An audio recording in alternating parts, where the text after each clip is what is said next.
Hello, everybody. Welcome back to another episode here on True Confessions, Naija. The confession you're about to listen to comes from a message received from one of our brothers.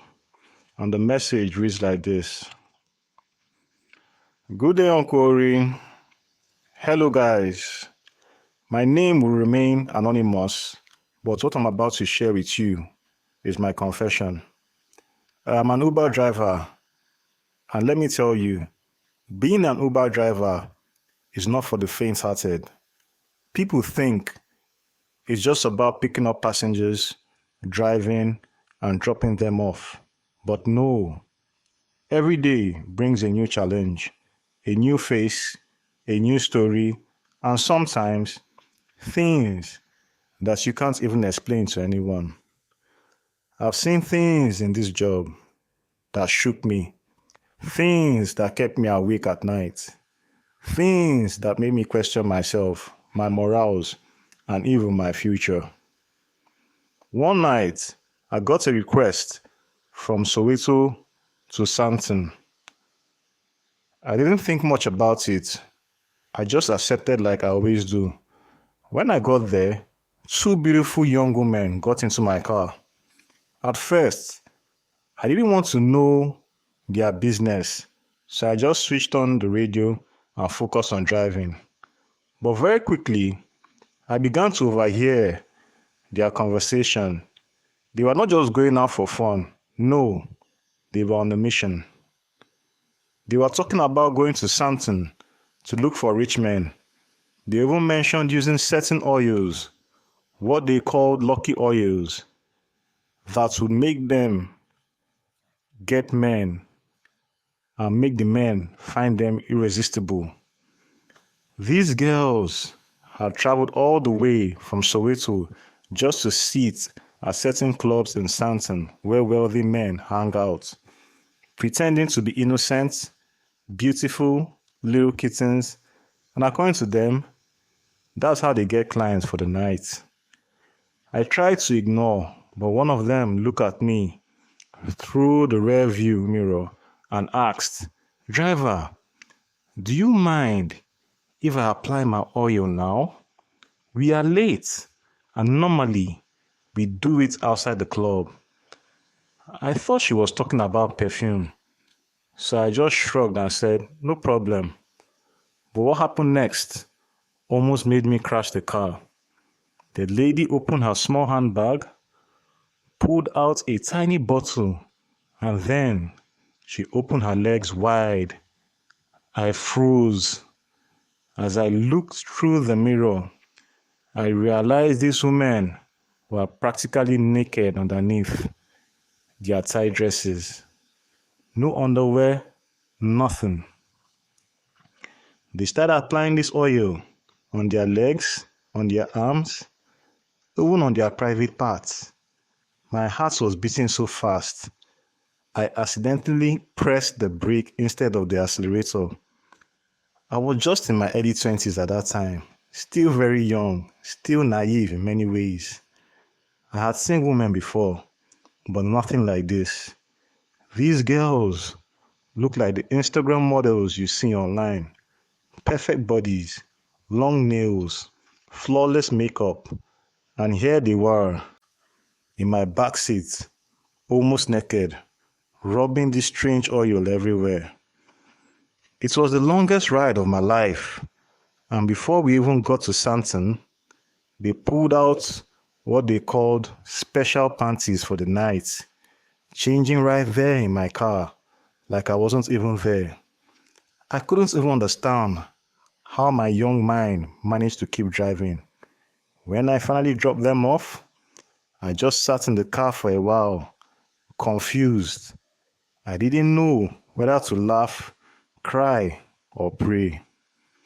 A few weeks later, something else happened. This one even broke my heart. It was my birthday, and I got another ride request. A well-dressed colored man got into my car, holding fresh roses. He looked classy. He even had a wedding ring on.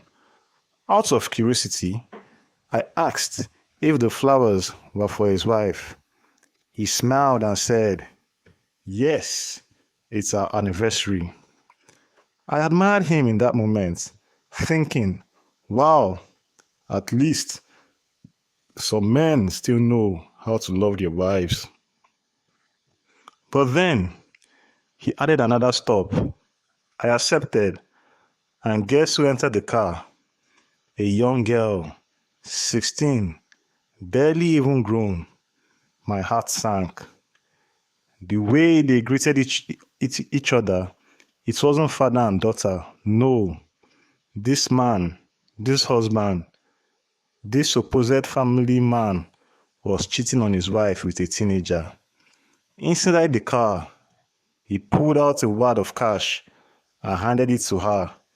She got so excited, she jumped on him and they started kissing right there in the back seat. I couldn't believe what I was witnessing.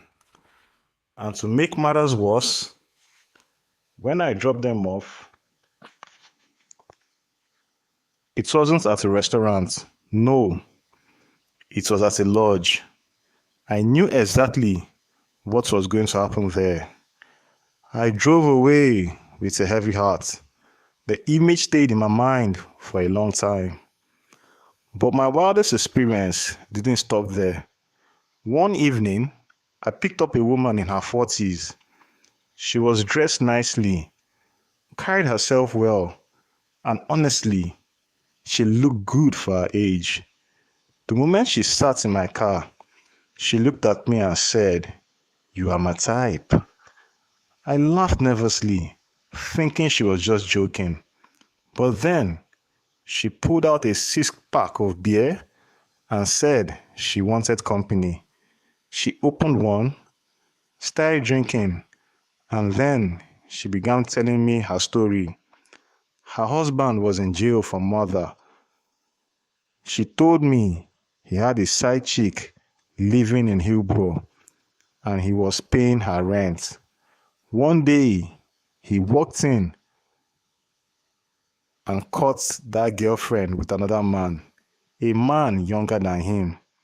Out of anger, he lifted that boy and threw him out of a window. The boy died.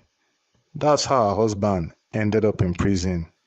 She was lonely, broken, and needed someone to hold her. She told me straight up, "I don't mind you being my man."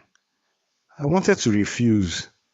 I wanted to end the ride, but she insisted I drive her home. When we got there, I realized she lived in an expensive neighborhood. The house was beautiful. She asked me to park inside. Before I knew it, one thing led to another, and I found myself in her bedroom. That night, I crossed the line I never thought I would. She was older, experienced, and she knew exactly what she wanted from me. But here's the twist. After everything, she looked at me and said, "This can't continue. My mother-in-law stays with me, and she's in the next room. We must never do this again." I left her house that night feeling dirty, guilty, and confused. Since that night, my life has never been the same. I wish I could say I just moved on, but the truth is, it affected me deeply. Whenever I'm with my girlfriend, the love of my life, I find myself thinking about that older woman. And when that happens, my body betrays me. My manhood just stops working. Sometimes things are fine, but other times, no matter what we do, no matter how much we try, I just can't perform. My girlfriend doesn't understand. She keeps asking if something is wrong with me, if maybe I can't even make her pregnant. One day, she even sent me a message that broke my heart. She said, "So if your thing doesn't work anymore, how do you know If you can even give me a baby? I couldn't respond. I had no answer. Most of my friends already have kids, and here I am, struggling in silence. I'm scared every day that she will meet another man, someone strong, someone who can satisfy her, and that she will leave me forever. And the sad part, I still don't know if that older woman did something to me that night.